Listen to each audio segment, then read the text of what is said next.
สวัสดีครับอาจารย์ครับผม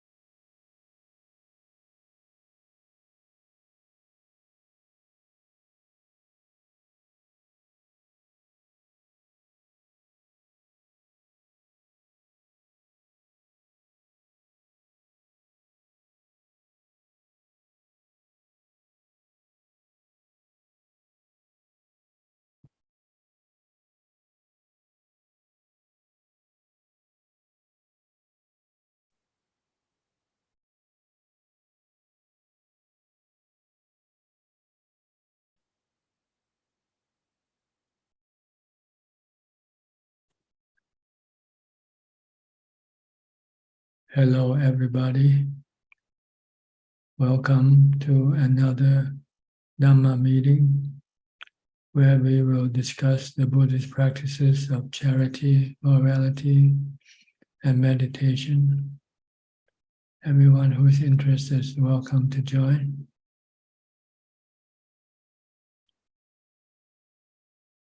We'll have Rajat from Delhi, our first participant tonight. Rajat, how are you? I'm very well, Ajaan. Very good to see you. Any question tonight? Yes, Go ahead. I tried chanting the Satipatthana Sutta, the English text, and it took me more than 1 hour.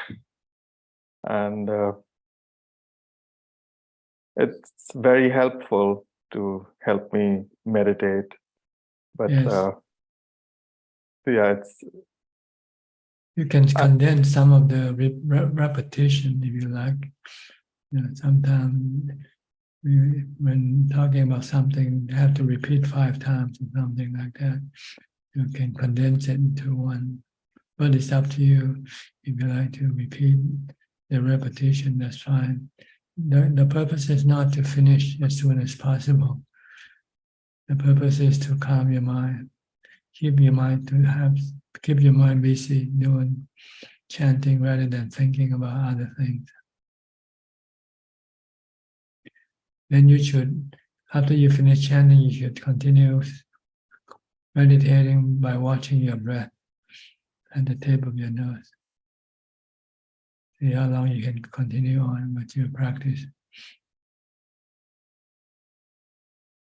it's very useful to read the Satipatthana Sutta before the meditation sitting.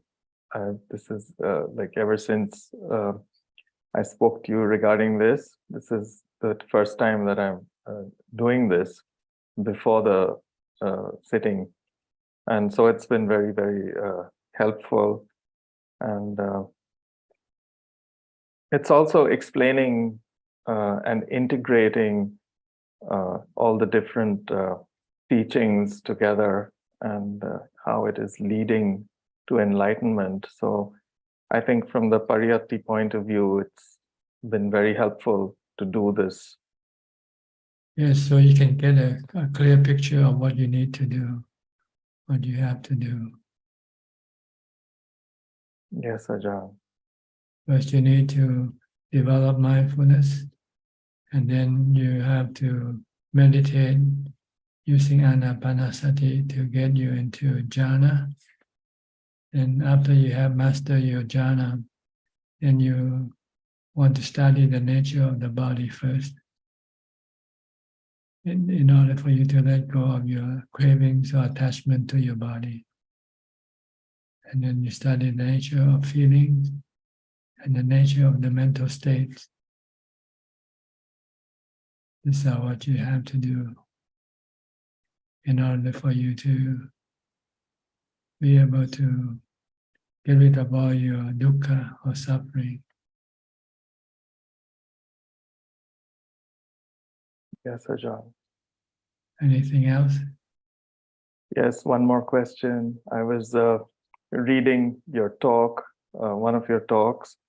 It was to lay people in India, and you mentioned a practitioner who he was a lay person whose head was shaven and he was wearing white and living in a monastery, and he was helping the monks, and he was also meditating there. And I would like to ask, as lay people living in the everyday world, how can we optimize our practice? I know you've said earlier that we can't progress as much as we could if we were monks, but as lay people, how can we optimize the time that we have? Well, the essence is to have as much time as possible for your practice. So you have to give up your other non-essential activities. Only do what is essential in order to maintain your livelihood. And then take all the time that you use for entertainment and anything while you practice instead.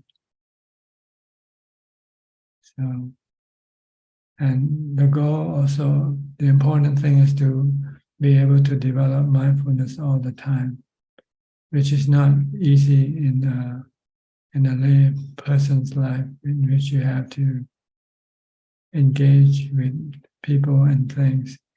And this will not be easy to not thinking about them when you engage with them. Yes, Ajaan, that is not easy at all. Keeping mindfulness, sometimes I find that I've spent the entire day and, not taken my mind back to my breath or my sensations, in my everyday actions. And sometimes, yeah, but I keep trying. When I go for my walks or, when I'm doing things in the kitchen or somewhere else. Yes, ideally is to try to be alone and not do any work that requires your thinking. You might have to do it on your day off from work, and maybe go to stay in a monastery temporarily, a couple of days or something. This will help you practice. Yes, Ajaan.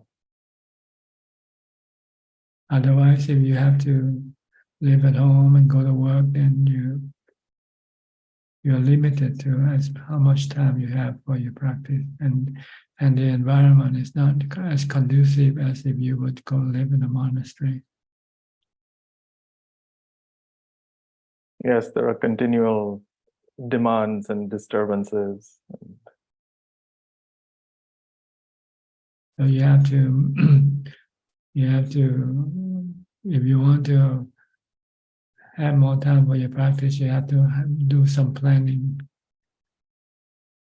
and try to get as much time for your practice as much as possible. If you don't plan, you don't set up schedules, then you might not be able to do it, because your defilement will always find some reason or excuse for you not to practice, find something for you to do instead. Yes, Ajaan. But if you set up schedules, then if you stick to it, then your defilement cannot find excuses.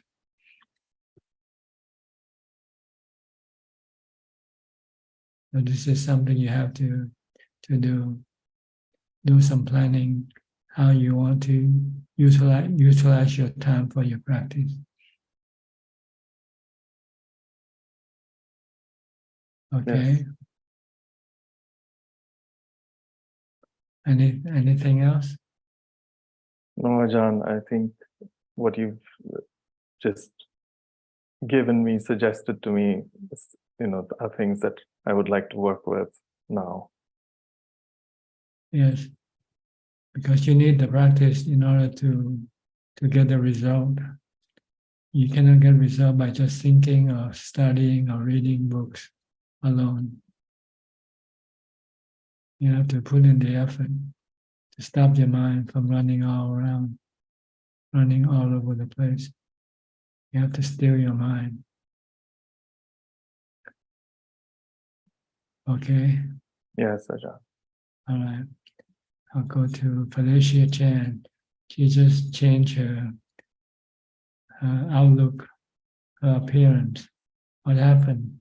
Somebody forced you to shave your head? Ajaan, no, I lazy to cut. I see. Now I got time to cut. Actually, I want to cut very long time already. I lazy to cut. How do you feel? Very good.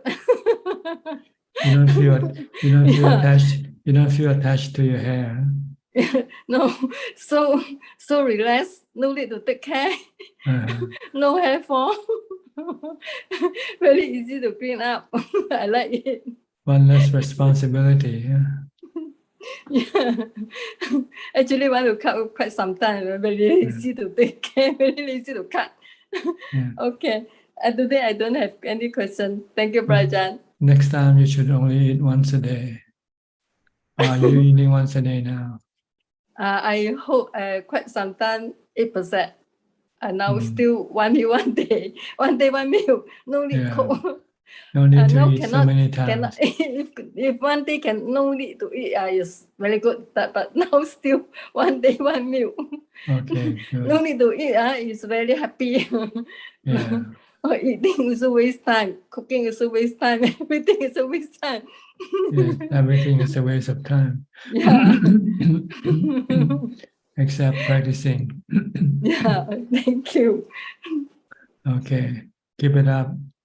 Sure. Thank Okay. you. Next, Jati from Thailand. Jati, what are you doing? Good evening for Ajaan. Today I would like to send my homework, the 32 parts of our body. In English? Yes, I cannot remember it very well, so I need to read it on a sheet of paper. Okay, but eventually you have to memorize it, okay? Okay. Okay, go ahead. Head hair, body hair, nails, teeth, skin, flesh, sinews, bone, bone marrow, kidneys, heart, liver, diaphragm, spleen, lungs, large intestine, small intestine, stomach, feces, brain, bile, phlegm, pus, blood, sweat, fat, tears, grease, saliva, mucus, oil of the joints, urine. Urine, oil of the joints, mucus, saliva, grease, tears, fat, sweat, blood, pus, phlegm, bile, brain, feces, stomach, small intestine, large intestine, lungs, spleen, diaphragm, liver, heart, kidneys, bone marrow, bones, sinews, flesh, skin, teeth, nails, body hair, head hair. Okay, which is better for you in Thai or in English? In Thai. In Thai. Yes. Okay, that's good. You're making good effort. Thank you. Next time, try to memorize it so you don't have to read it. Okay. Okay. Anything else? No. Okay. How come your brother doesn't want to join you? I don't know. Okay. Good luck to you. Thank you. All right. Thank you for Ajaan. You're welcome. Go to Titima, also from Bangkok. การนมัสการค่ะอาจารย์ don't have any question ค่ะ Okay. Alvin from Malaysia. Good evening, Canada. I don't have any question. Happy to just listen. Okay. Natalie Richardson. Where are you from? I forgot. Hello, Pattaya เจ้าค่ะ Oh, Pattaya. Okay. Yes, I got no question. I just come to listen the Okay. Dhamma. Good. สาธุเจ้าค่ะ Go to Nigel from Singapore or Hong Kong. I'm not sure which. I'm from Hong Kong, Ajahn. Okay. before I listen to your advice and try to recite Buddha in my mind, but now I change another mantra, which is may you be happy, and in Chinese, and so um, and so I think because besides getting concentration from reciting this mantra, I also want to get the results or advantages of radiating metta. So and recently I know a lay person who has got the eight meditative attainment, the eight samadhi. So he shared a method which is conducive in getting into jhana, which is when after we have gone into the access concentration, then he taught us to concentrate on any pleasant feeling. For example, the pleasant feeling of our body, or on the chest area, or on the shoulder, something like that. Or yes, so the pleasant feeling. Concentrate on the pleasant feeling, and then once we focus on the pleasant feeling, then more rapture and joy will arise in our mind. So by focusing on the pleasant feeling, and eventually the happiness will enlarge, and eventually we can get into jhana. Do Ajahn has any comment on this method? Is it possible? Well, you have to find out for yourself. Okay. Like eating, if you don't eat, you don't know whether you get full or not, right? Yeah. Okay, don't need to ask me. You have to try it yourself and find out. I've tried this method for some time. Sometimes when I've gone to a certain level of concentration, then I will use his method. And then sometimes some intense rapture will arise, but sometimes no. So that's my case. Okay, is that all? Anything else? Any more tips to entering jhana? Well, just mindfulness. Okay. The more mindfulness you have, the more continuous. You should have it all the time. Then it will be easy for you to enter into jhana. Okay. Thank you, Ajahn. Okay. Next, Philip from Malaysia. Good evening, Ajaan. We well. I don't have any questions tonight. Glad to be listening in. Okay. Claudia from Switzerland. Good afternoon from Switzerland, Tanachan. So far, I have no questions. I enjoy having a lot of time for myself, doing more meditation and translating Tanachan's wonderful biography. So currently, I feel very blessed. Good. Spend as much time as possible for your practice. Yeah. Other thing, you can only do it when you really have to, but otherwise, do more practice. Yes. Okay, good. Celia from Peru. Celia. Oh, hello, Prajan. I continue practicing. So far, so good. So yeah, I don't have any questions today. Thank you very much. Hope you're well. Thank you. Jordan and his dad, Trevor. Hi, you're both together. Yeah, hello, Tanajan. Nice to see you again. Hello. Yes. Hello. My dad is back from Nova Scotia, and so we thought we'd come together today to the meeting. I've been busy working the last couple of weeks, so that's why I haven't been here, but I've listened to all the ones I've missed. So how was your experience at Ajaan Dek's monastery? It it was really beautiful place, and by the end of the 2 weeks there, I was feeling quite at home, and starting to feel more comfortable with the people and the routine there. You find him calm from your stay. I was thinking a lot about planning and trying to sort of get as much information as I could to help in the decision of where I should ordain. So I think if I was there and committed to being there, it would be a good environment to practice and calm my mind. Is it possible for you to ordain there if you wanted to? Ajaan Dick made it sound like if I went there and stayed long term, like stayed for maybe a few months, and everything was going well, and I was getting along with everyone, it felt like a good fit, then possibly I could ordain there. Good. Yeah. So you have one option already available to you. Yes, I have one option.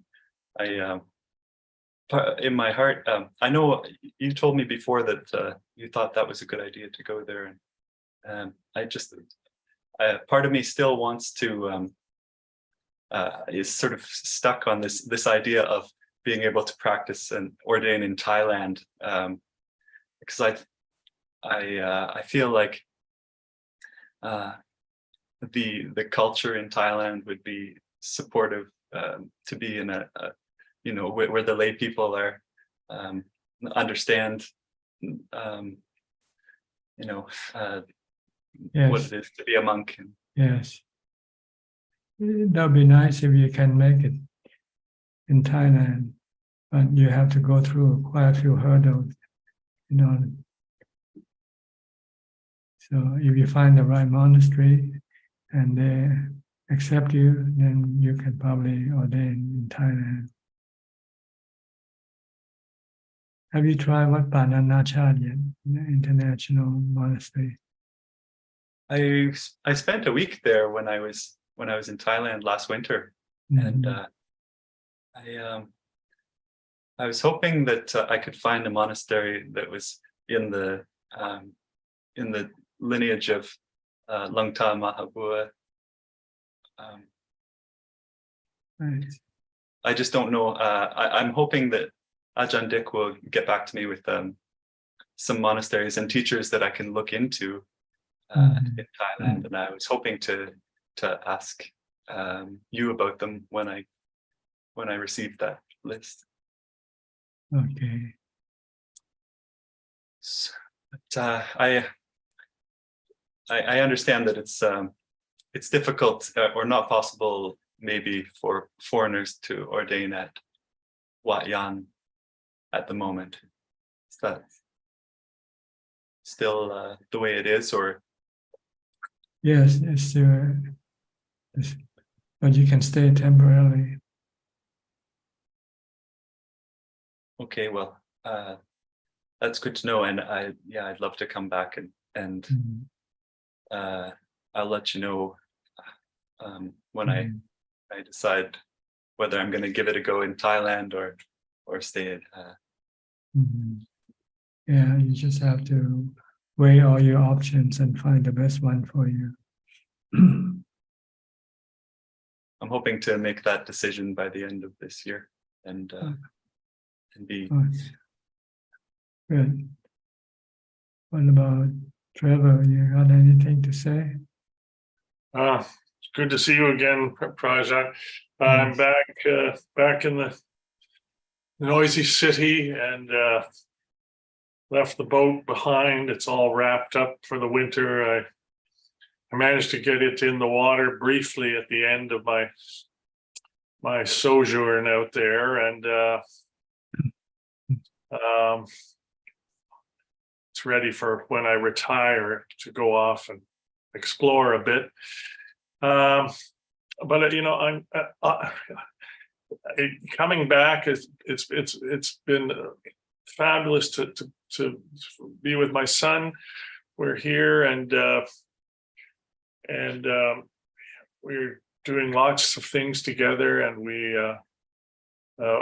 he makes me meditate, which is good, and we've been talking about the Dhamma, and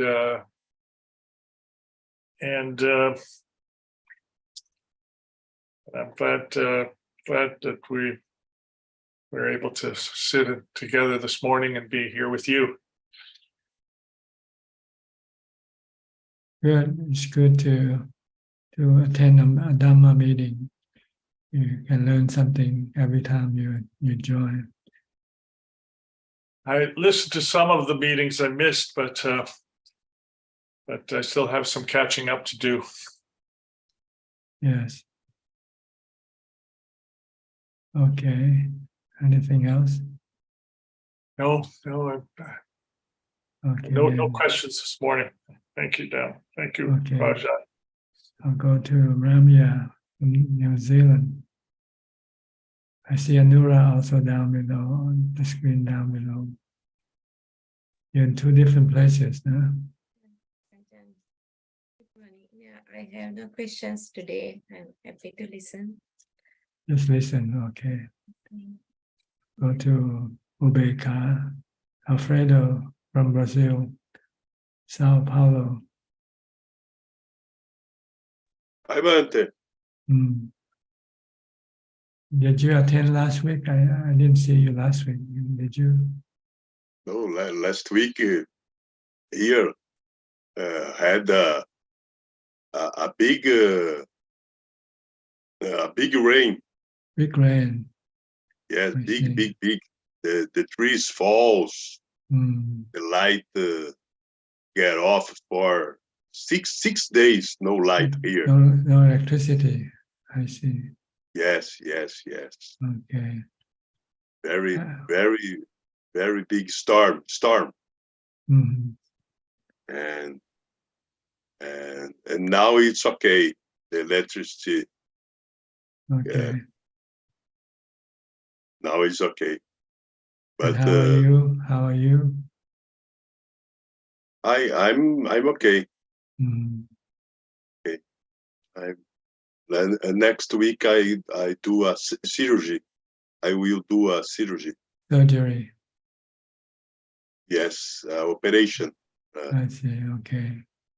In medical hospital. I hope it's a success. Yes, thanks. Okay. And it's not so good to be alone after the surgery, but I will be. The Buddha said you have to rely on yourself, be your own refuge. Yes. Yes, my practice is okay. Meditation. I don't think about the word more retire. Okay. Good. See you again next week. Yes. All right. Very hot in Brazil. Very hot now. I see. What's the temperature now? What's the temperature? More 30. 30. I see. More 30. Very hot. Okay. The sense of pleasure is better, ne, Bante, in hot. I don't know. You have to ask the doctor.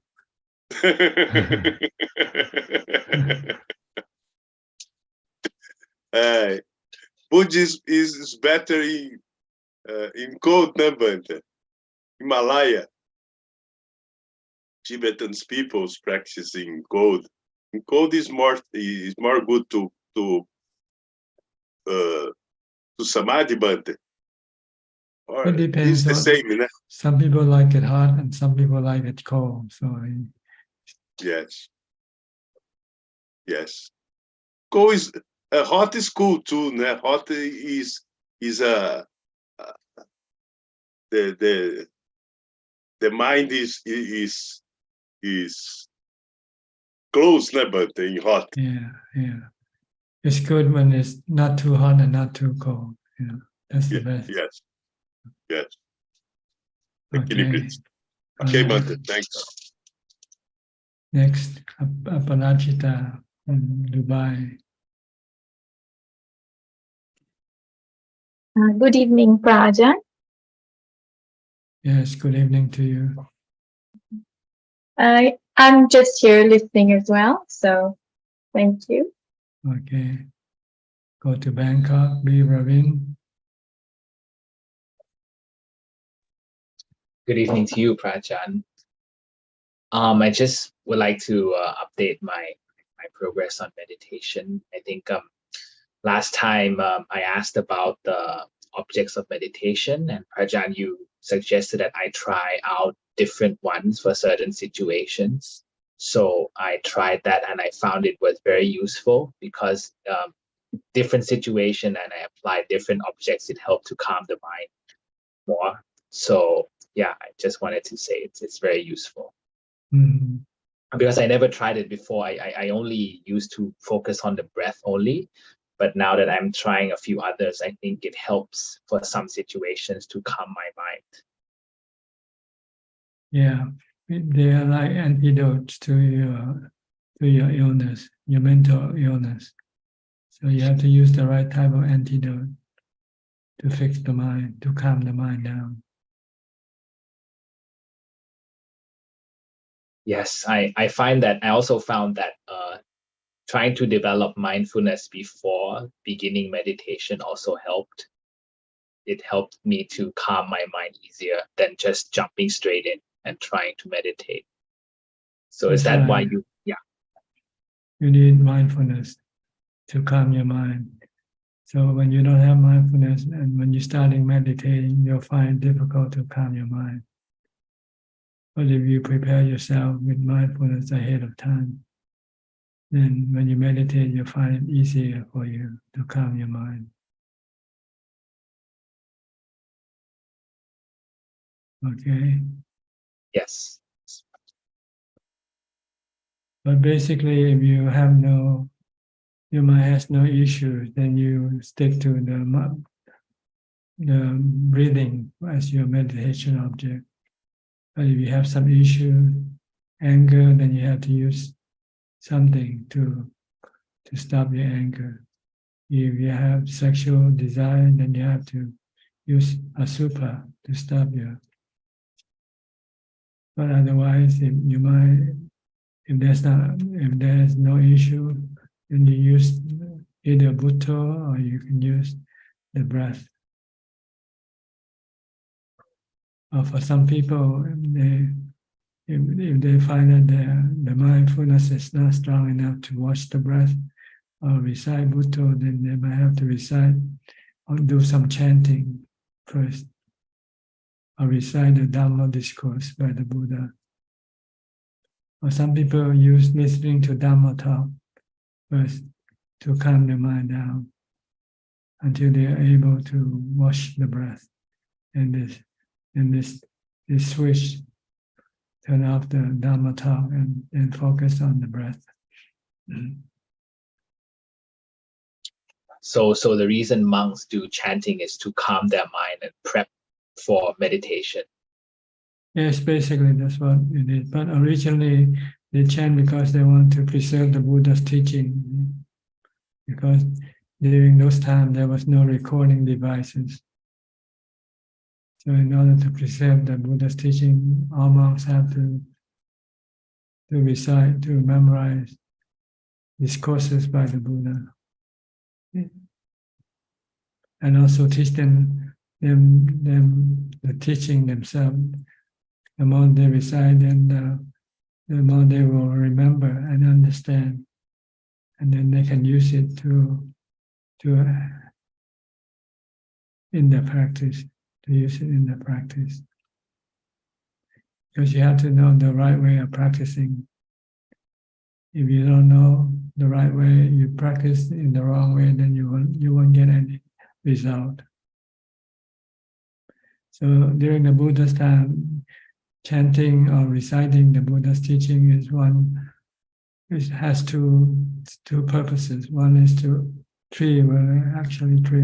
first to preserve the teaching of the Buddha, second to study the teaching of the Buddha, and thirdly to develop mindfulness, to stop your mind from thinking aimlessly about something, some other thing.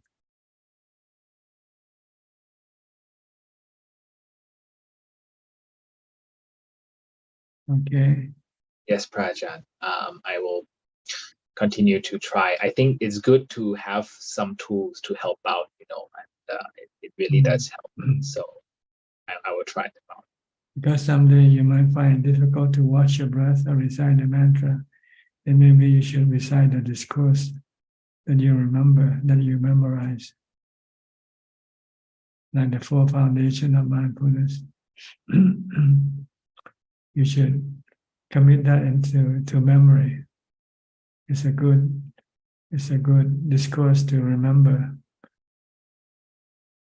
It can give you the right instruction for practice, and also a way of calming your mind. Mindfulness of the body, mindfulness of the mind, mindfulness of the. No, you recite the whole sutta. Oh, the whole sutta. Yeah, go read the sutta and then recite it from start to finish. This will take a lot of time. Then you won't have time to go think aimlessly. I find sometimes, yes, Prajan. Go ahead. Oh, I was going to say, I find sometimes using the 4 Brahma Viharas also helps to calm the mind. Using metta or using ubeka, it helps to let go as well. Okay, whatever method you use, if it can calm your mind, it's the right method for you. Okay. Yeah, Prajan, I'll check out the four foundation of mindfulness. Yes. Okay, Gary, yep, Gary from Singapore. Good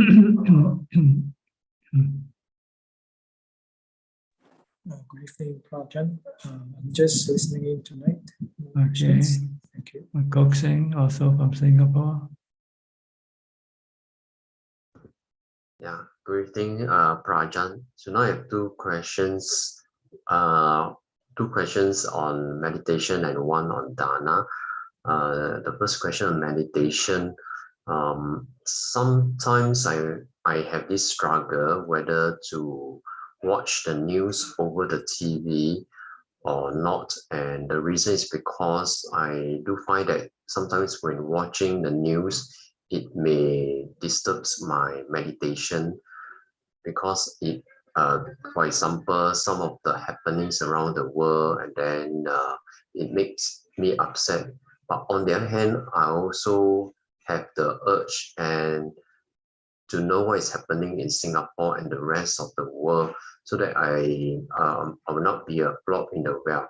So there is this struggle of wanting to know the update of the current affairs of the world, and at the same time, not wanting too much of all these external news around the world to disturb my meditation. So may Prof. Ajaan give me some advice about this? Well, you just have to think of the benefit that you get from them. Which one gives you the right type of benefit? You want to have peace of mind, then you don't want to follow the world event, because following the world event will make your mind restless and agitated. So you have to decide which one you want. Okay. Okay, I think it's very obvious. I want the peace of mind. Would not want to follow all the happenings around the world. My second question is regarding mindfulness outside the meditation, the formal meditation setting. So, Prajan, you have always advised me to be mindful before meditation and after meditation. So this morning when I was buying groceries.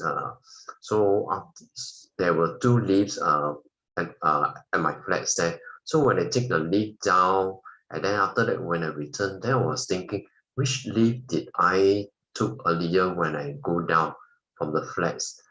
So I was thinking, so is this a case of being not mindful of which lift am I taking?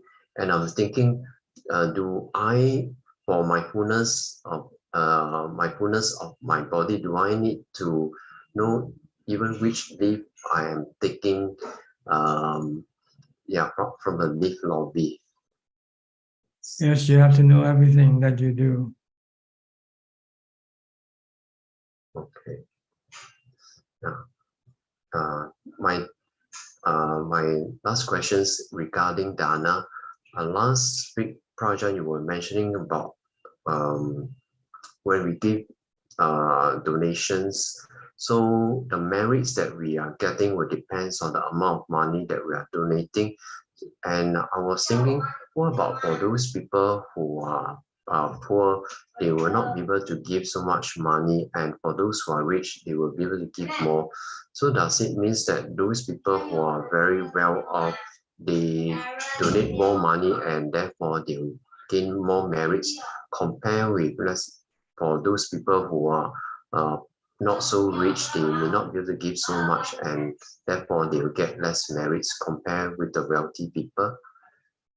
No, that's not the case. It's not the amount that you measure the merit. It's the proportion of wealth that you give.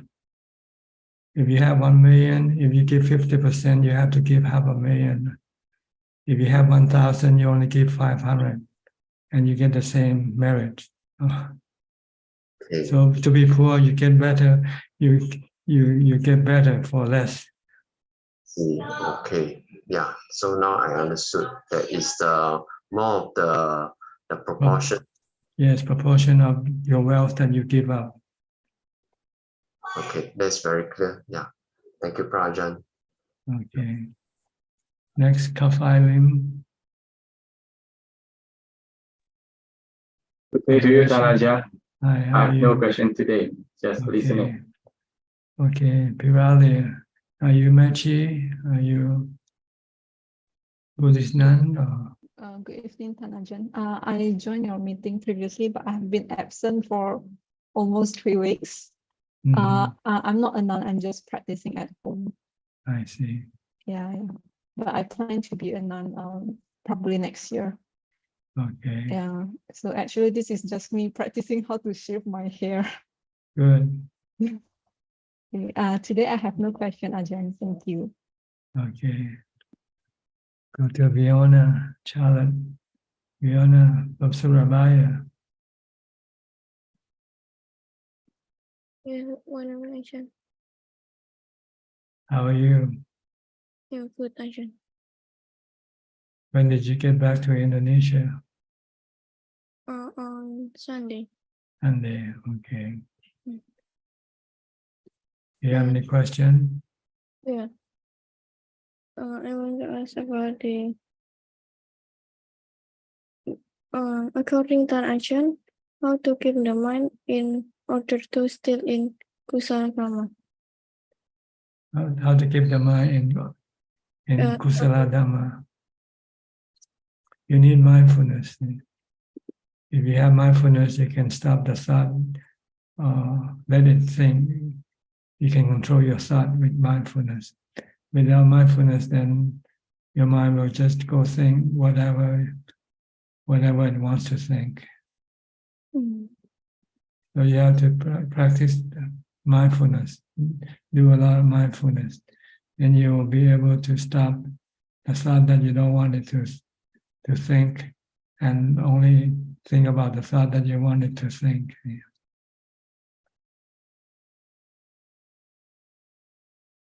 Mm. So practice Bhutto, Bhutto, Bhutto. As soon as you open up your eyes in the morning, when you get up, Bhutto, Bhutto. As you go do your routine, taking a shower, bathing, or brushing your teeth, dressing, eating, keep reciting Bhutto, Bhutto, to first to stop your mind from thinking. Then once you can stop your mind, then you can then decide which thinking you will let the mind think. If it's good thought, you let it think. If it's bad thought, then you stop it.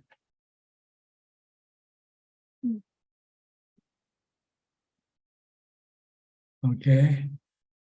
Yeah, thank you, Ajahn. All right. That's all, huh? Is that a photograph of Ajaan in the back here? Or where is it? The background picture. Yes, Ajahn. The background picture on your screen is in India, Buddhakaya. Yes, but I have back to Sri Lanka. Yes, but I have back to Indonesia. Okay. All right. Keep on practicing mindfulness, okay? Thank you. Okay. Go to Belinda from Singapore. Good evening, Ajahn. No questions. Okay.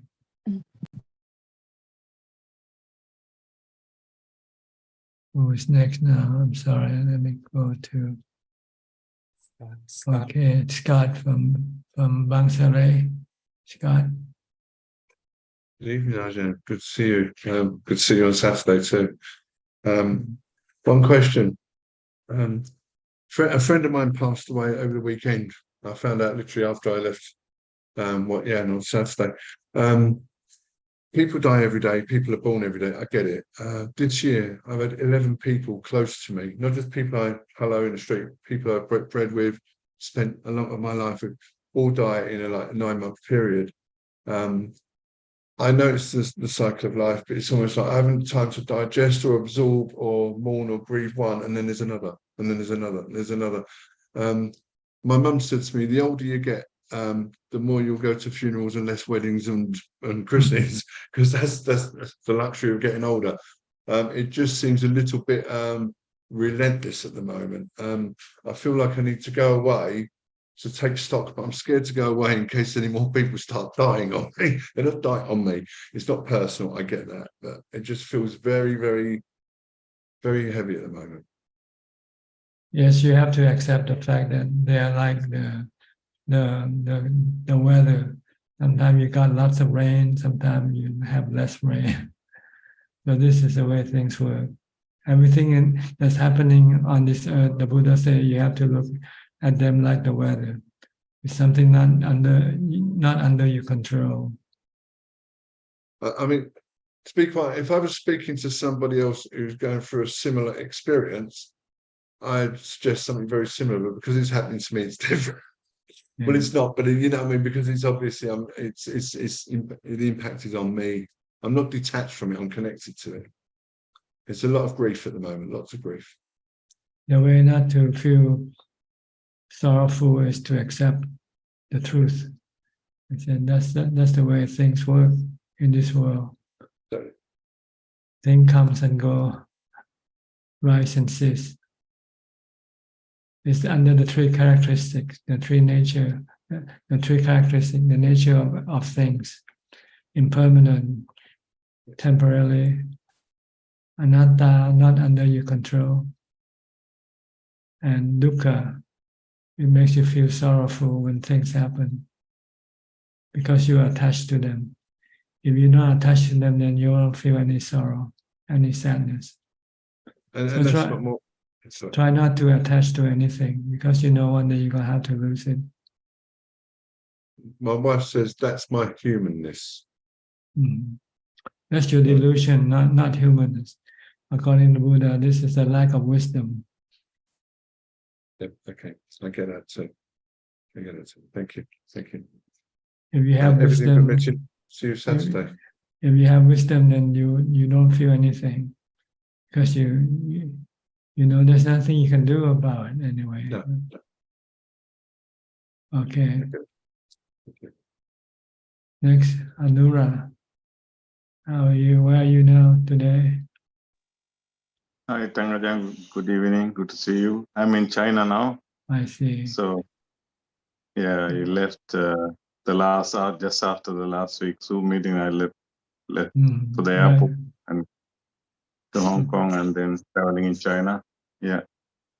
So, yeah, little Dhamma. So I rushed to the hotel just to listen to Dhamma. So it's been very busy and tiring. So I whenever I can, I close my eyes and do mantra Buddha, then I can get more energy. I lose. It's calming me down. So yeah, thank you, Tangaja. Yes, no question. Yeah. Okay. Don't work too Okay. hard. Okay. Yeah, it's crazy. I think people are going everywhere. I say, I don't know what we are doing.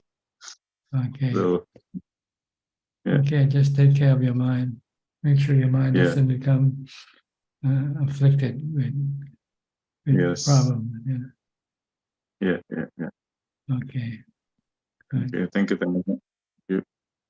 Go to Vancouver, Sweden, Czech.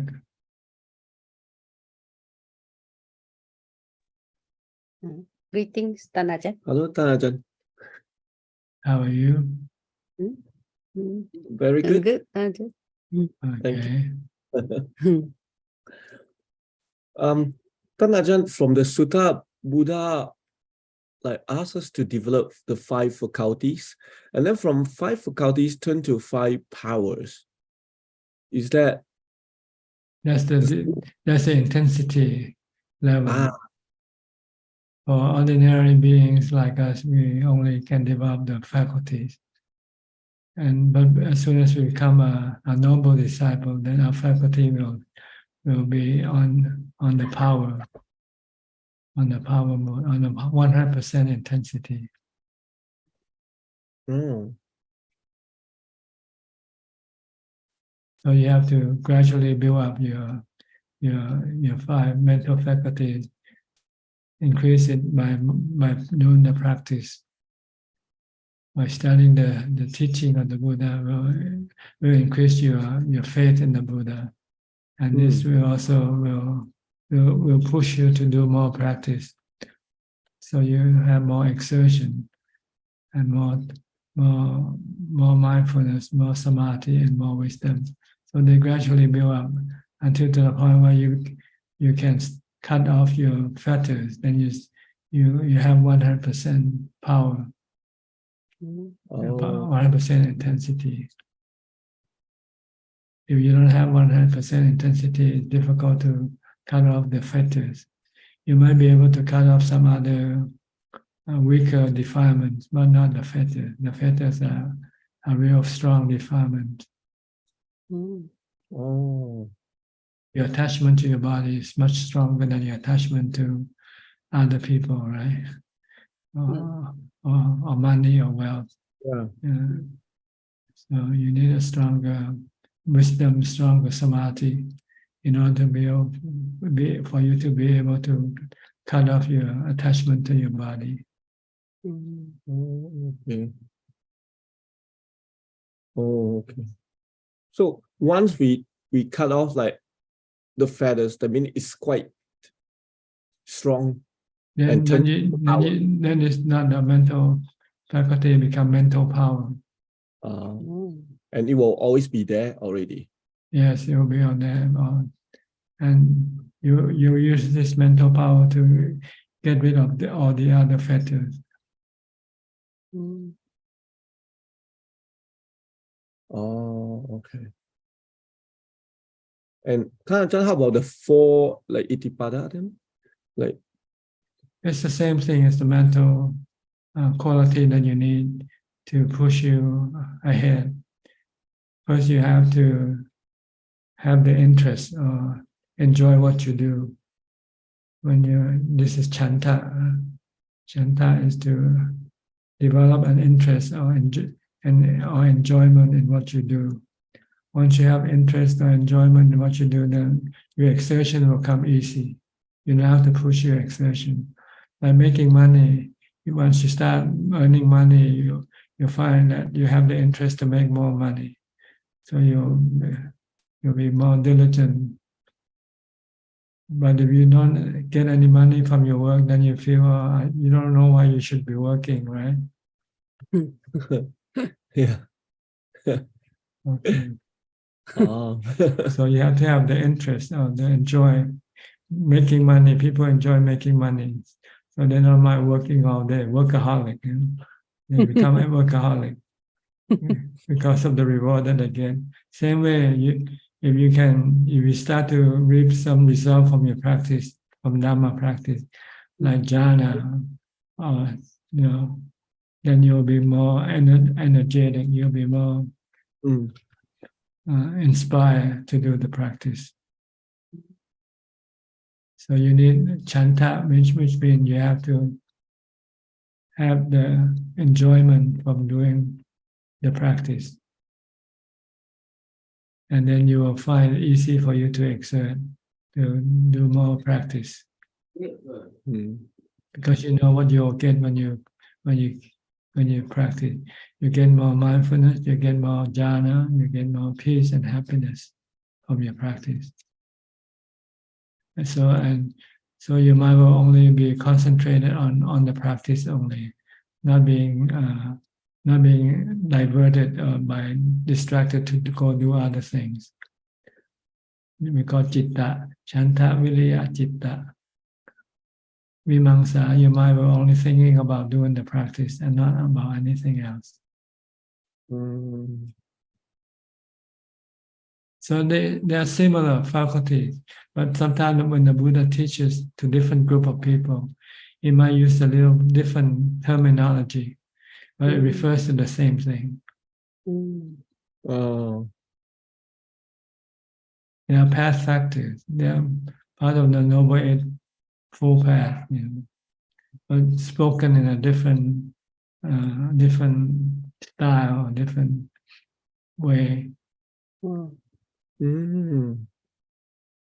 But it's all about the path. It's all about the path. It's about developing the path. The path factors to get you to become enlightened.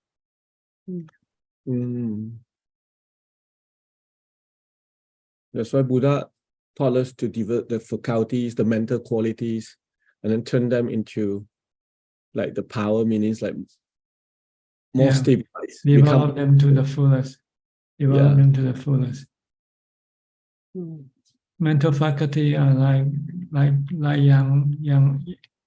young boys or girls, while mental power are like grown up. They can do more work. Grown up can do more work than boys and girls can. When we start with mental faculty. We have some faith, we have some exertion, we have some mindfulness, but we're not getting much samadhi or wisdom yet. So we have to develop, practice more, and then when you get more mindfulness, then you get more samadhi and wisdom. Eventually, when you have enough power, then you can cut off your fetters. Right now, you cannot cut off your fetters. You still feel attached to your body. You might be able to let go of other people's body, but not your own body. It's harder to let go of your own body than other people's body. Other people can die, but not your body. Your body cannot die, right?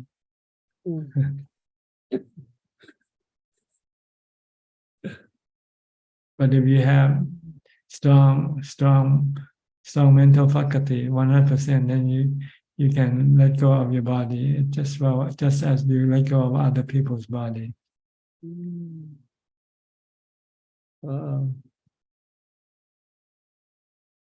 So just keep developing. The key is the mindfulness.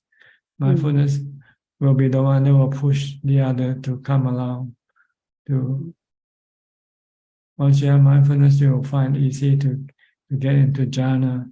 And once you have jhana, you'll find it easy to to study the nature of things, to see the three characteristics, to see the Four Noble Truths.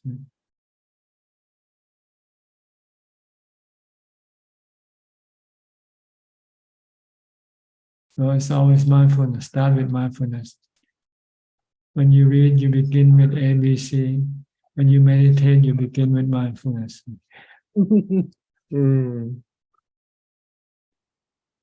So, Ajaan, when we develop mindfulness, that means we need to use the 4 Itipada as well, right? Like, the quality help us to develop just one factor, and then from one factors to jhana, and then to wisdom. Yes, you have to have the faith that developing mindfulness is beneficial for you. Once you have that faith, then you will have you want to commit yourself to this development. So first you need to have the faith. You have to study from the Buddha or from a noble disciple, because when you listen to the talk, they inspire you to do the practice, to develop mindfulness. But if you listen to a non-enlightened person, sometimes you feel confused after listening to their talks. Yeah. Instead of becoming inspired, you're becoming more confused. And you might ask yourself, should I meditate or should I not meditate? Oh, we don't have to meditate. So you have to study from an enlightened person. If you cannot find one alive, then you have to rely on the teaching, on the recorded teaching of the Buddha, for instance, from the scripture. I read the 4 foundations of mindfulness.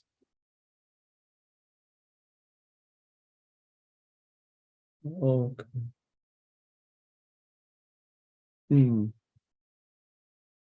Which is why Buddha said we have to meet the true person. That's the first step, like to walk. You have to study from the one who knows what he's talking about. If you study from one who doesn't know, then you won't get the right information. So it's all related. Okay. That's why we go to school to learn from teachers. You don't learn from people on the street when you see them and talk to them.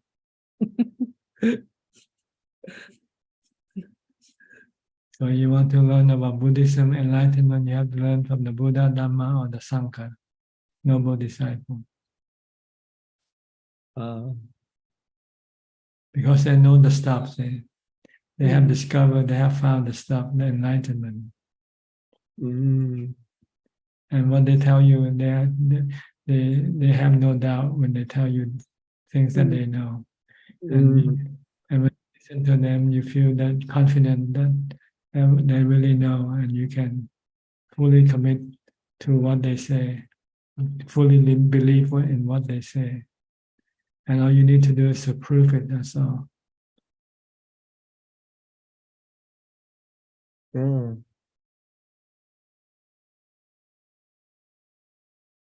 That's why in the first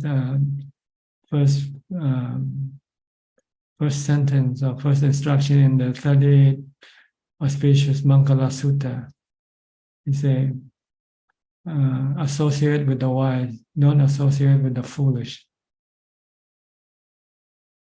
The wise is the Buddha, Dhamma, and Sangha.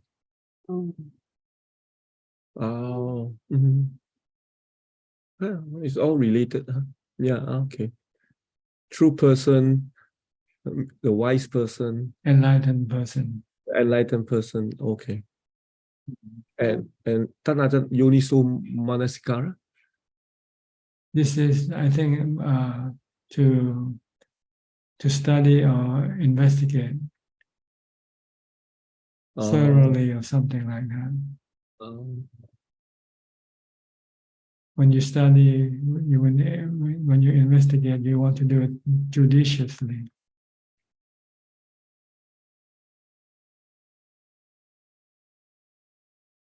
So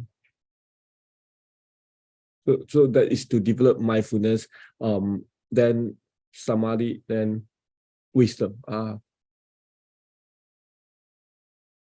Yes. Okay. Yeah. Thank you, Ajaan. Thank you, Ajaan. Do we have anybody else?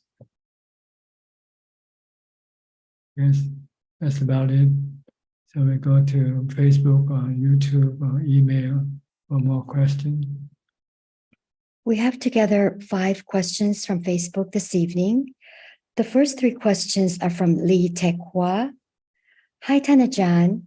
Last week you mentioned that when a person passes away, he gets reborn right away, first in the spiritual realm before he gets reborn as a human or an animal. Question number 1, can Ajaan help me understand where this is? Where is this spiritual realm, please? Well, you have to meditate. Or when you go to sleep, your mind enters into the spiritual realm. It's a dreamland. That's what you do. You do all your dreaming. Spiritual land is a dreamland in which your mind conjure up stories and things for you to experience when you go to sleep or when your body is dead. The second question, how long will a person stay in this spiritual realm? Depends on your good and bad karma, how much good or bad karma that you have done. Because then the more bad karma or good karma, then the more time you will be spending in that in the spiritual realm to reap the benefits or pay the cost of your bad karma. And then after that, then you will be, once your good and bad karma has been expired, then you will be ready to take up a new human birth. But then you have to wait, maybe because there might be many spiritual beings waiting to be born. And it depends on how many humans are available to make babies with.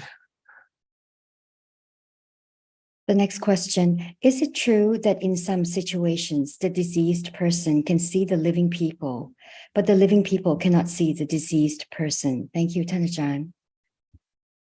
I don't know, I guess so. It's not important, really.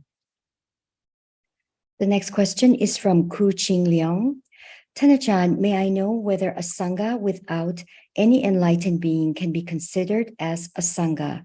Because it is said that the greatest gifts are gifts to the sangha, greater than that to a Buddha. Thank you. Well, there are 2 types of sanghas, enlightened sangha and non-enlightened sangha. So it will be more beneficial for you to meet the enlightened sangha than the non-enlightened sangha. And the last question so far is from Simon Wong. Please kindly explain to me what is supra-mundane right view. Real life example, please. Thank you. Supra-mundane right view. Yes, supra-mundane right view. Well, the view that the body doesn't belong to you, that you are not the body. The body is a temporary creation by nature, made from the 4 elements. Is a supra-mundane right view. That is all, Ka. Okay.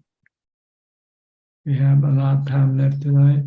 So anybody would like to ask any question, please just go ahead and raise your hand. Okay. Piyao just came in. Huh? I'm sorry, I didn't see you. Piyao and Indira. Yeah, just came in. Good morning from Toronto, Ajaan. Yes, we had to give my mother breakfast and got a little late, so sorry. Yeah. Okay. Yeah. I think Suchart raised a beautiful conversation about, I was listening in the car through Facebook, and about the 5 faculties, they call Indriya in Pali. So Indriya is something connected to you, within you, like an organ, right? So Indriya Dharma, it's a faculties, it's okay translation, but I think the Indriya gives you a better, powerful meaning. and it becomes power. You explained it very beautifully, how once it becomes power with supercharge, then mindfulness. Mindfulness being in the center, and the rest of it is balanced by mindfulness. Now, question about mindfulness. Mindfulness is kind of defined as ability to remember. That's not the right mindfulness. It's a part of mindfulness. It's a quality of right mindfulness. So when you do meditation, I believe when you practice samadhi, I think it increases your mindfulness in day-to-day practice as well. Other way around is true. Like when you are day-to-day mindful in everything you do, very hard to keep the mind when you're brushing your teeth, coming, putting your shoes. It's good thing you can do it. It's almost impossible to do all the time. I think we are so used to double tasking, whatever it's called, double, which is a misnomer. So my question is, does it improves your day-to-day mindfulness improves by meditation also, the opposite way? Well, actually, your meditation is improved by your mindfulness. The more mindfulness you have, the more your meditation will be better. It's not the other way around. It doesn't support. Okay, that's the question I had. Mindfulness is the cause for samadhi. Samadhi happens only after you have mindfulness. If you don't have mindfulness, you'll be sitting there restless and agitated and not getting any samadhi. Yeah, that's true. Because the sati sampajanya is like a feedback of the mindfulness, which comes as a result of mindfulness. So you're aware of what's happening around you. Like, is it skillful? Is it unskillful what you're doing? With the unskillful, you'll drop it. Skillful, you continue doing it. So sampajanya is like a helper all the time with mindfulness. Yes, but I usually translate as being continuously mindful is sampajanya. When you're if your mindfulness is still on and off, then this is not sampajanya. So the virya comes in there, right? So atapi, sampajano, satima, the three qualities of right mindfulness going around and helping your right mindfulness. So atapi is the effort or the virya or virya indriya you put into it, and then you're mindful, and also there is the continuous mindfulness because of the effort you put. So all three has to be there for us to develop right mindfulness.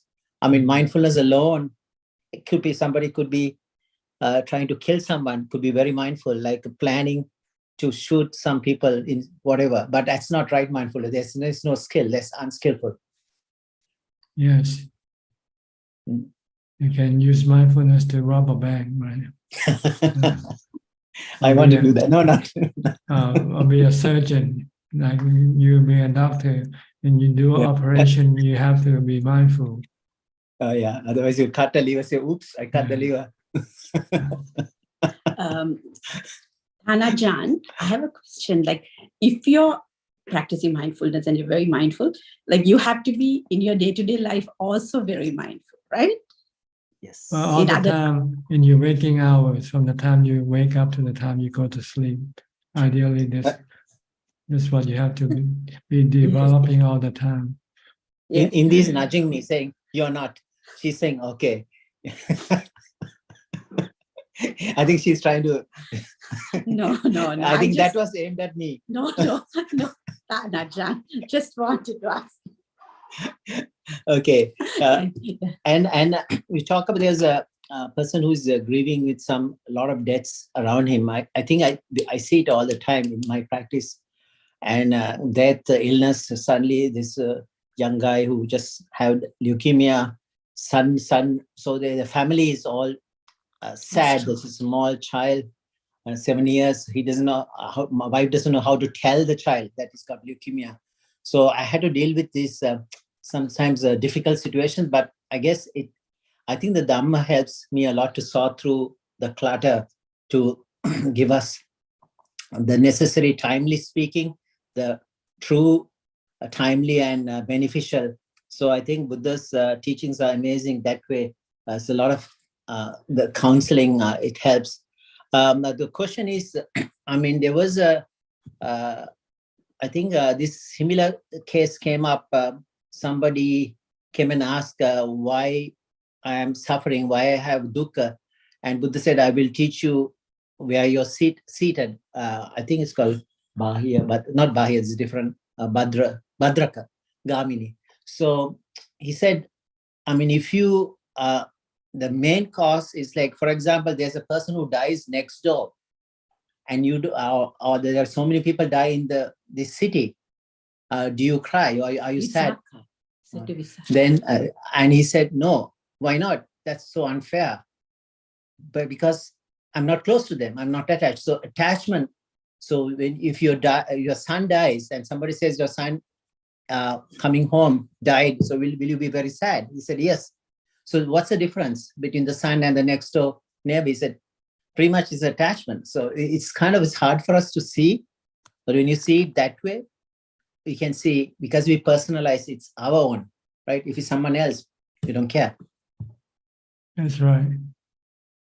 Yeah, that's right. Because even Visakha, one day, she came running to the temple, her hair wet, all, like dressed. Grandchild died. Yeah, grandchild died. The same thing Buddha said, like, if you hear in the city somebody else's grandchild died, would you be grieving like No, this? I think the question, I think that the teaching was there. Buddha asked, there are so many kids dying in this, there are so many kids in this city. Do you like to have as your own grandchildren? Oh, yes, I love it. I love to have all the children as my grandchildren. But then he said, what about there are 10, 15, 20 people die, then every day, then your hair will be, every day you'll be a wet hair. Then suddenly she, okay, no, I don't want any children in the city. Yeah, the attachment always brings sorrow. Yes. Yes, the problem with ordinary people is they have not been informed of death enough. So they forgot death. They thought that is something strange or something, something abnormal. Yeah. Is it more in the Western culture? Like I guess we hide in I think the Thailand, we see these families when you bring the body home, like even in Sri Lanka, like, I mean, here you go to the funeral parlors, you come home, you forget about, there's more teaching, like we see them at home, old people, sick, dying. Like I say, it depends on how much information you have been imparted with.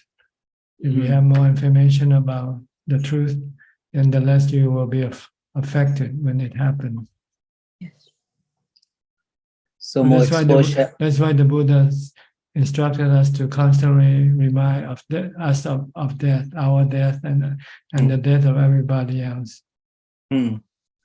Yeah, these are the 5 things to contemplate. Buddha said, you're a layperson, woman or man. We get old, we get sick, we die. We depart from whatever we like, but one option, the karma. Whatever we do is our own. We have to be responsible.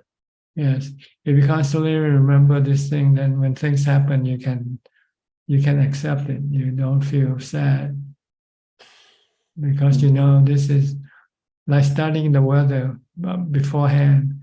If you read the weather forecast today, and it's gonna rain today, so when it rains, you don't feel surprised. You say, yeah, okay. You actually prepare yourself. You maybe get some umbrellas or some raincoat when you go outside.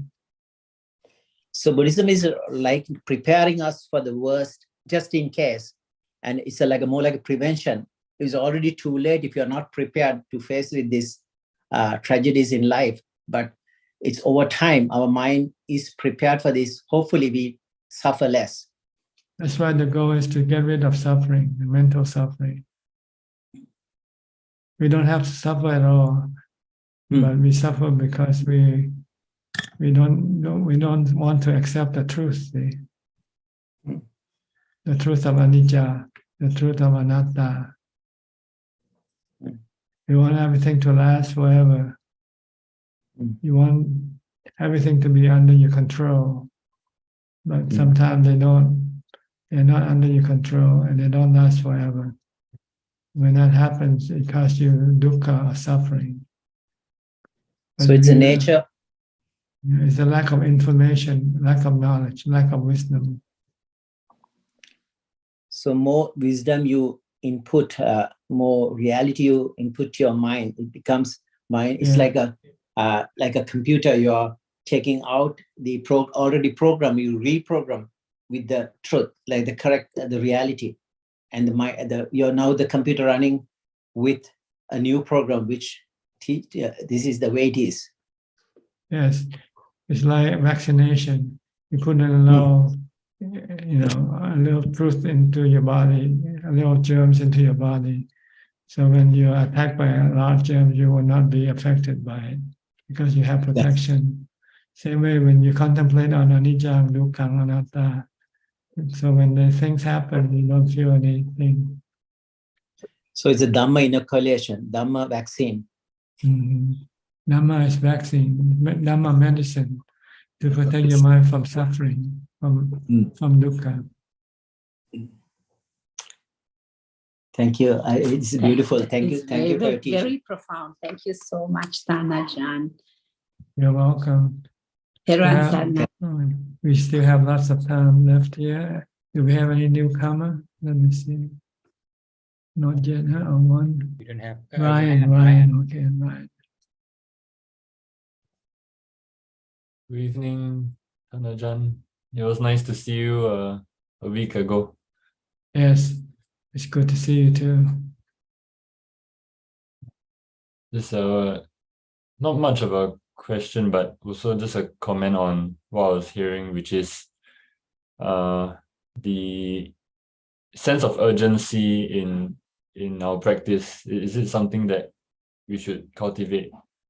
Yes, because we don't know when our time will be up. See? So we should not take things slowly or easily, too slowly. We are racing against time right now because we don't know whether we'll live tomorrow or not. I think I'm quite lacking in that, because if I was really, really urgent, I would just go and ordain already. But the fact that I'm still here means that I'm not urgent. If you want to be urgent, the Buddha said you have to think of death every day, all the time. And when you breathe out, when you don't breathe in, you die. When you breathe in and you don't breathe out, you die. Just think like this all the time. Then you'll have a sense of urgency. Then I don't know when I'm going to stop breathing, right?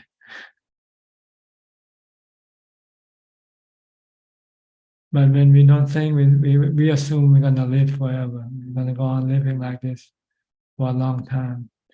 But people who die today, they thought like this also. They think like this. But they didn't think that they were going to die today, right? Nobody think that they will die today.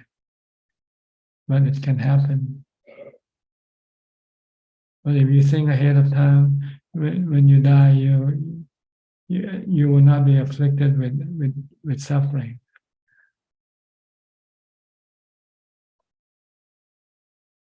And it also give you a sense of urgency to do what is really needed to be done, and don't do anything that you don't need to do.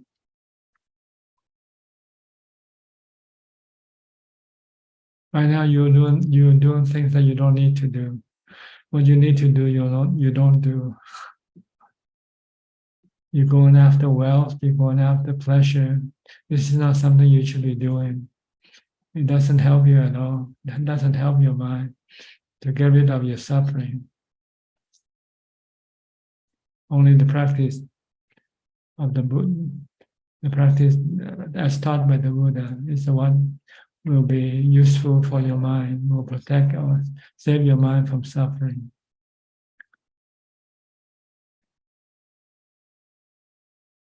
So you should change your attitude toward life, toward what you do.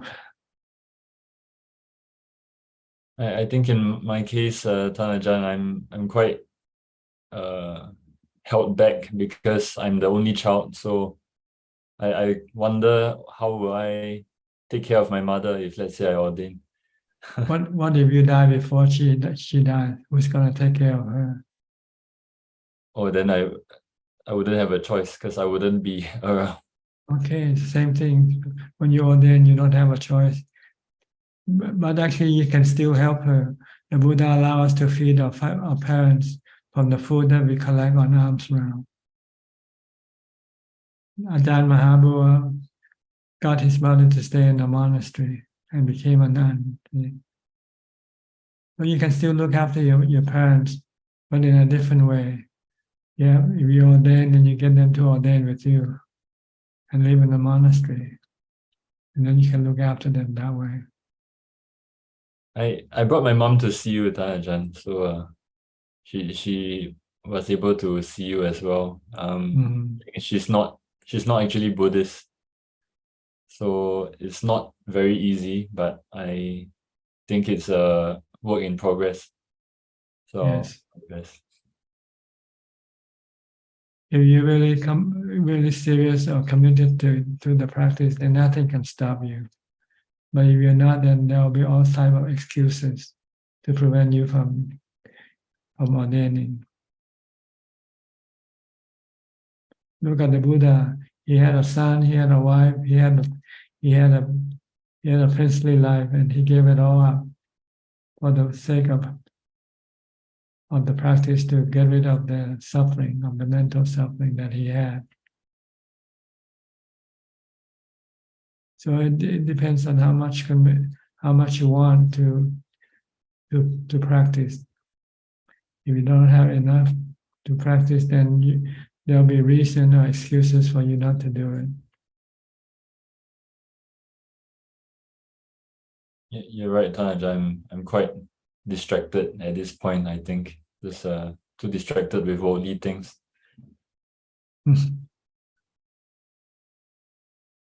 Thank you, Ajaan. I'll take it back to contemplate further. Yeah, just keep contemplating on that every day until it becomes real to you and say, hey, I could die tomorrow, I could die today. So what am I doing now? You ask yourself. I should be doing something that is really beneficial for me rather than for the defilement of the body. I took the chance to read a bit more of your biography because they were giving it out during the session. So I saw how you practice even as a lay person, which is very admirable. I don't feel like I have the ability to replicate that as a lay person, but maybe perhaps one day I might follow your footsteps closer. Yeah. See, I saw the problem and I saw the solution. So I went after the solution right away. Before I had the problem, but I didn't know how to solve it until I studied the Buddha's teaching. And he taught the way to stop the problem, the mental suffering that we suffer because of aging, sickness, and death, and separation.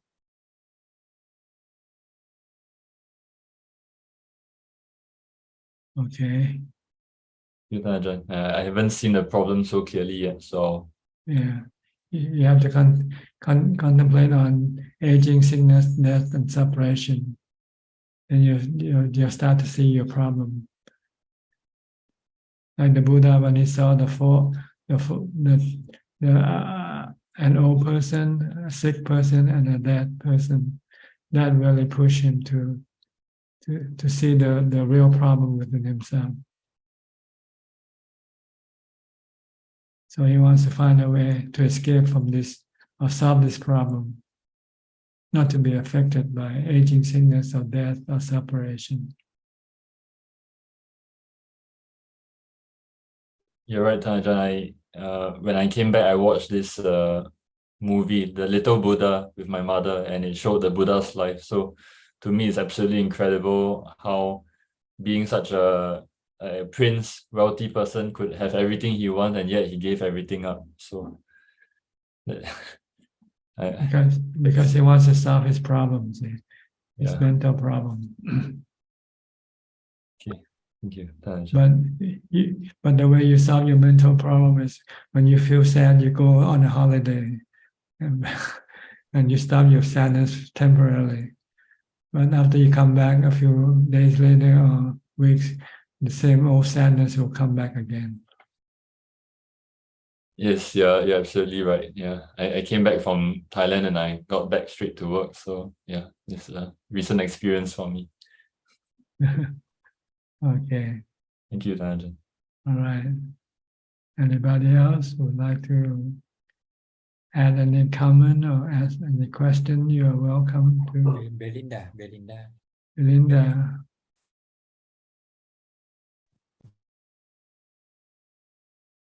You have to use your microphone. Ajaan, we talk about your biography, and I remember reading when you have opportunity to be in seclusion, but not yet sangha.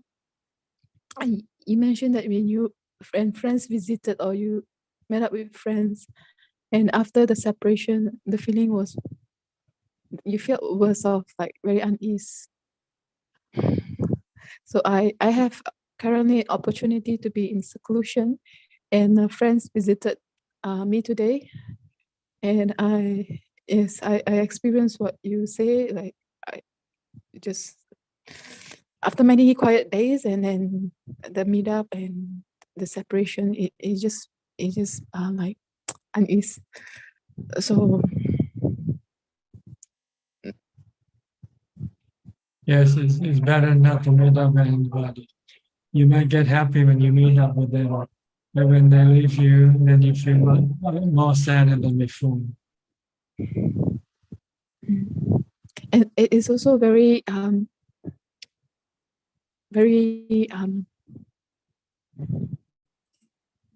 maybe the worst like challenging when I meet friends who are not yet doing what I'm doing, and then at the same time myself is not strong in mindfulness, so I'm unsure like how to strike the balance, like not going too extreme at this point. Like Well, there's no extreme in not contacting anybody.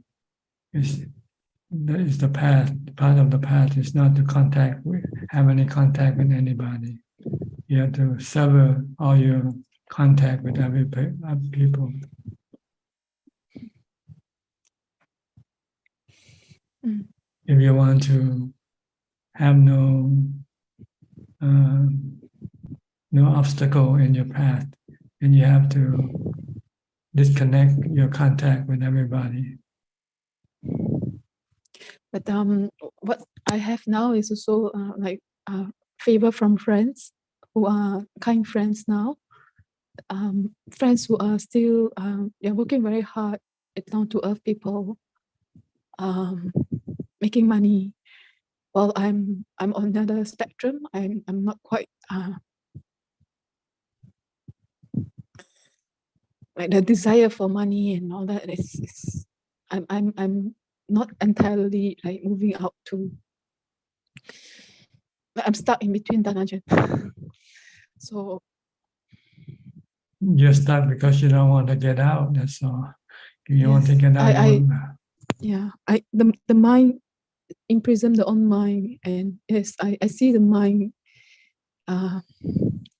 It's the own mind that is trapped within the own mind. You're still attached to your old way of living. Yes. So if you cannot sever this attachment, then you will not be able to go on the path. Like the Buddha, he has to leave the palace and go far away where no one could follow him or contact him. Nobody knew where he went after he left the palace.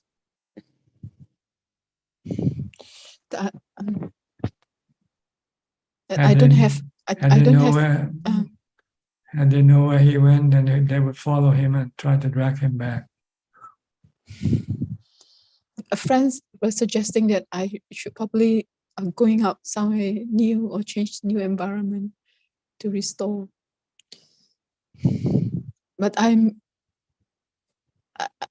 have gift that I may be able to visit Ajaan somewhere in January, hopefully if all condition works out.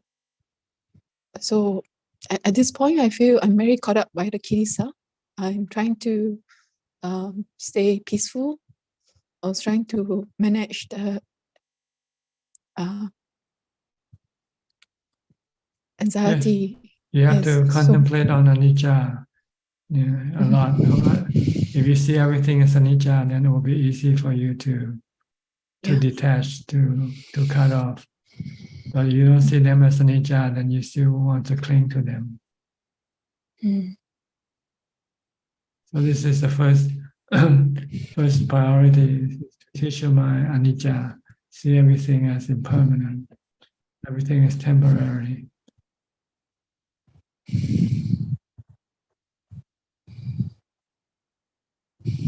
Okay.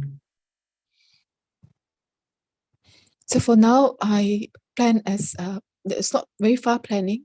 Like sometimes can be just a day, what to do within today, and I have a small goals to plan to just move on like that. So Ajahn, you suggest when we say not associate with fools, I reckon fools are people who don't keep precepts, people who are still in worldly world. Are they considered fools, Ajahn? Or are they Yes, just according to the Buddha's, the Dhamma teaching, people who doesn't know anything about the Dhamma is considered to be ignorant, foolish. If the people who go after the four material possession, money, wealth, status, honor, and sensual pleasure. These are considered these people are considered to be ignorant or foolish. even though they are very kind. This doesn't matter. This doesn't concern whether they're good or bad. It's just talking about their being knowledgeable or not. Because if you hang around with them, then they want to encourage you to do the same thing that they do. So make more money, go and find some sensual pleasure. They want to tell you to go to the monastery to meditate. But if you meet up with the Buddha or his noble disciple, they will say, go to meditate, keep the precept.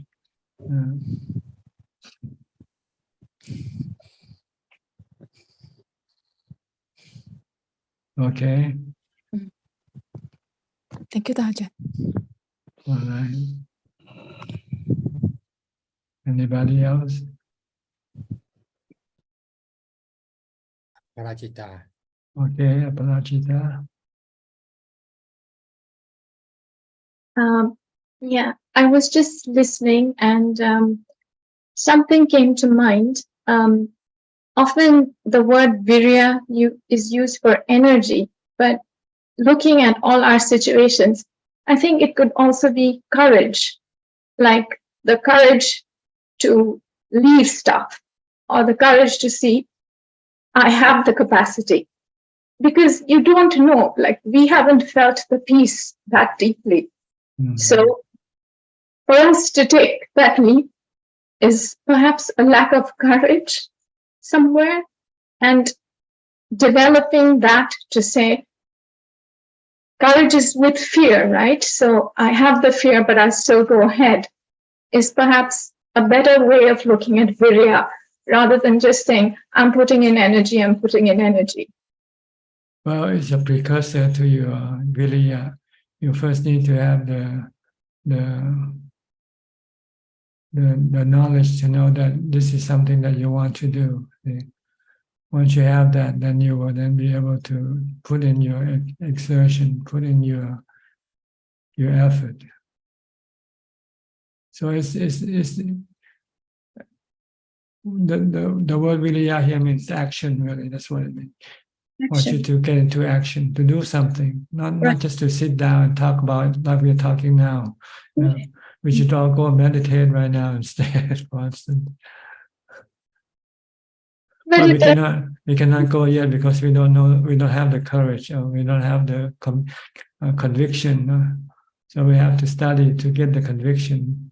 Once we have the conviction, then we'll be ready to do the action. Yes, but it's just I guess it's something that goes together. I guess courage and action. If you're afraid, then you won't do any. You won't get into any action. But it's the action that we really want. Is you have to put in the effort to produce the result. Courage alone doesn't give you the result. You still have to do the action. You still have to meditate. You still have to go live alone. So this is what it means. Viriya means to do the action, to do the work that you need to do. But if you say courage is part of it, it's fine. But I never thought of it that way, that's all. But if it's something that can help you to put you into action, that's okay. Just a thought came inside. Yeah, it's okay.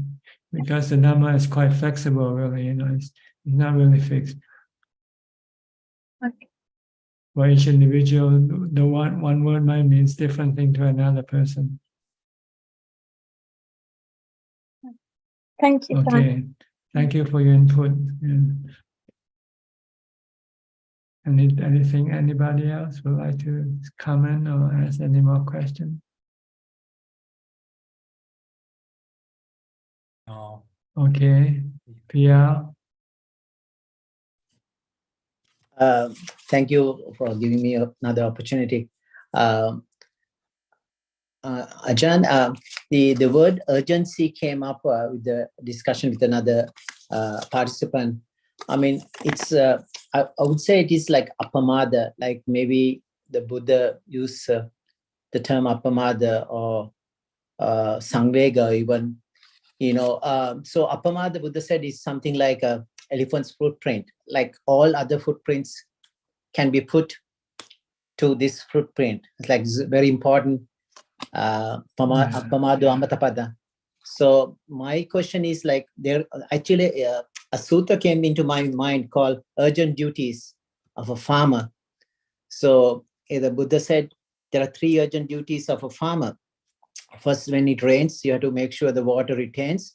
So you put the walls around it, like with clay, and then you collect the water, and then you sow the seeds, and you just wait. You can't just say tomorrow I want the crops or day after. In a week, it has to take time. So it's the same way Buddha said, Sila, Samadhi, Prajna. Sila is morality. Samadhi, as you know, is a concentration or stillness, and Prajna will arise. Once you put those 3 components, we just have to wait. You can't say, I want to be enlightened tomorrow. What are your thoughts on that? Yes, these are the work that you have to do in order for enlightenment to happen. Without sila, without samadhi, without wisdom, you will not be able to gain enlightenment. So enlightenment isn't something you can just pull out of thin air. You need to develop sila, you need to develop samadhi, you need to develop wisdom in order for you to become enlightened. But you have to have the urgency, not complacency. You say, oh, I can wait till tomorrow. I wait till I get older. Right now, I'm still, I still have a lot of time. More time. Yeah, I want to do some more enjoyment, enjoy the world more. And this is procrastinating, really. That's what it is. Don't procrastinate, the Buddha said. Do what you have to do and finish your work before your time might run out before you even know it. Because our life isn't the same. When we're gonna die, we don't know. Yeah. So that's what the sense of urgency means. Like a turban on fire or a hair on fire. Buddha said, just it's like you're on a hot seat. No, you cannot sit down comfortably. You have to get up and do your work. That's a good metaphor. Yeah, the heating seat is burning. You just have to get up. And in order for your seat to be hot, you have to contemplate on anicca. Yes, anicca. And also about parents, I think there was a question from the same person. I guess it's kind of hard, Buddha said, to repay your parents. Even if you carry your parent on your shoulders for 100 years, you can never repay what they have done for you. So, I mean, but there is a way. Buddha said, if you instill Saddha, Sila, Sutta, Tyaga, Prajna, that is morality, Saddha is the faith, Sila is the morality, Sutta is the knowledge, Tyaga is donation or generosity, and Prajna is wisdom. So if you can instill these five, in a way, somewhere you don't have to become a monk or even as a layperson. I think you have repaid your debt to your parent. What are your thoughts? You have to become enlightened in order for you to instill these qualities in them. Like the Buddha, when he became enlightened, he went to contact his mother and taught her the Dhamma until she became a Sotapanna. So you need to become enlightened first in order to really actually pay off your debt. Yeah. Otherwise, you will not be able to pay off your debt by just so it's not a bad idea. Them just a material comfort. Yeah. So it's not a bad idea to become, if you want to become a monk. Come in like. Yeah, Ajaan Mahabhu became a monk, and then eventually his mother became a nun, following him to stay in the monastery. And I think he taught her until she might have become enlightened herself. I don't know. Oh, really? Okay. Yeah. Even here, Ottawa, like Ajahn Viradhammo, I think took care of the mom for a long time before she died, and he came back to the monastery. Yeah.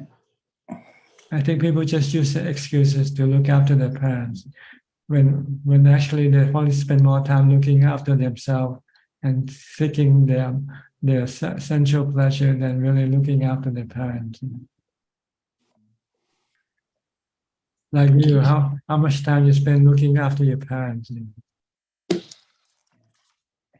You still go after your own pursuit, you pursue your own happiness. Happiness, yeah. You're right. Not too much. Most of the time, it's consumed. You only help them or look after them when they cannot do it themselves. That's all. But otherwise, if they can look after themselves, they don't want to bother you anyway, right? No, that's true. Yeah, but Tanajan, it's your parami too. Like, I mean, sometimes all these things like your karma, your parami, all those things also matter. Like, some now I know in Thailand, these monasteries, people ordain and they walk the path, but some people ordain and they live just like lay people. So sometimes even as lay people, if we try our best to live by Dhamma, I think, till we can. Isn't it, I think that, is that okay too? Yeah, do as much as you can under your present capacity. But you want to advance. If you want to advance, improve, then you have to do more and more. Yeah. Or you can stay in the same grade, stay in kindergarten, and not expect to move up to other classes. Yep.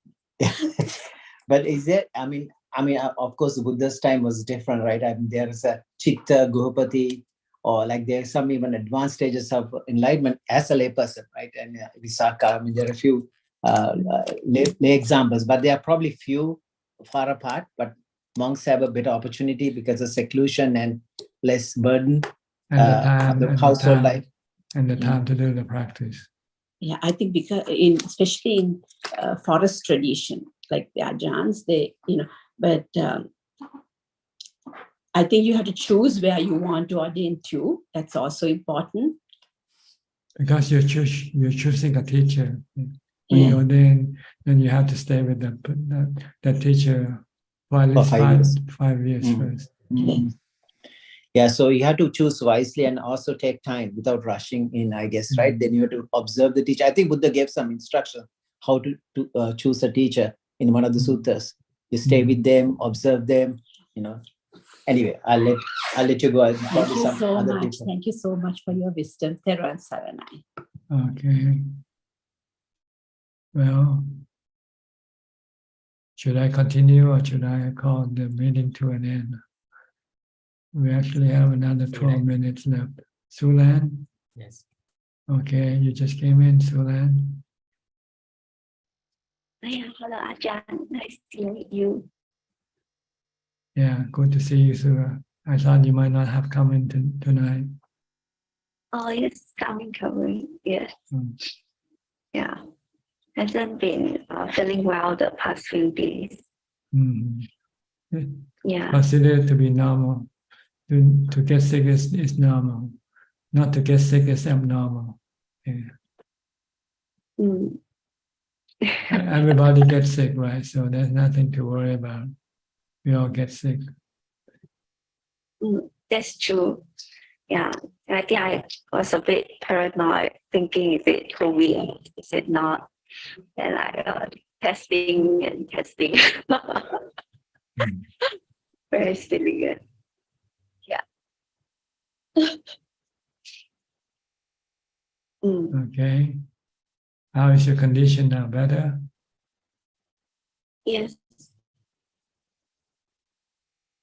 Yeah, better.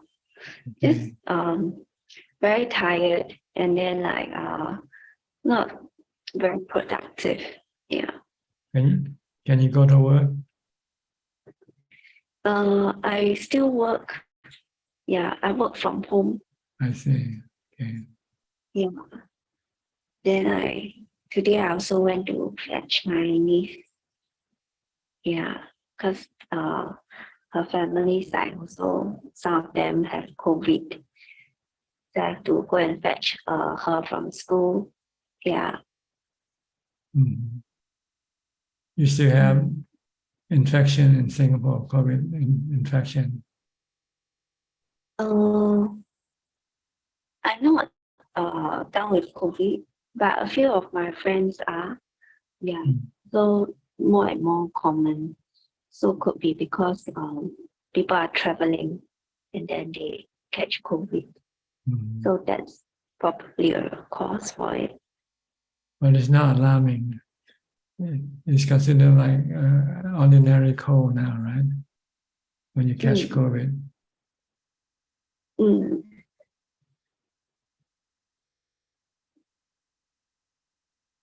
Oh yeah, Ajaan, I saw your post, your Facebook post about not you said about the part where we don't have to keep wanting for more things.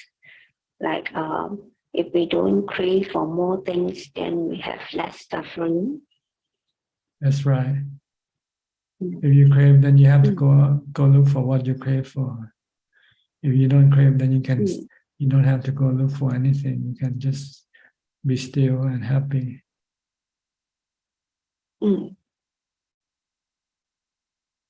No. If you crave, then you have to go look for what you crave for. And then you want more. After you get what you want, then you have more craving. Then you have to keep going chasing after more things.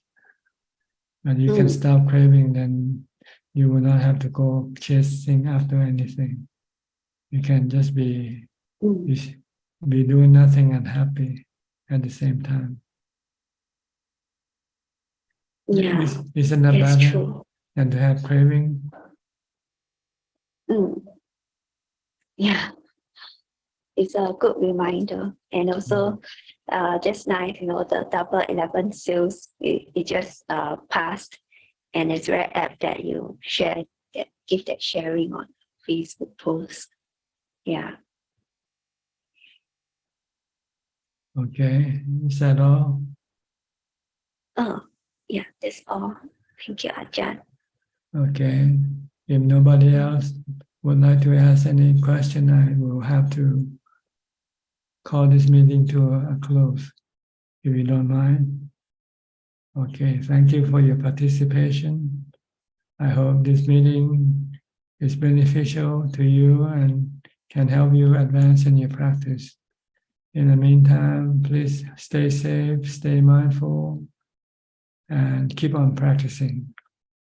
And if all goes well, I'll see you all at the same time next week. Thank you and goodbye.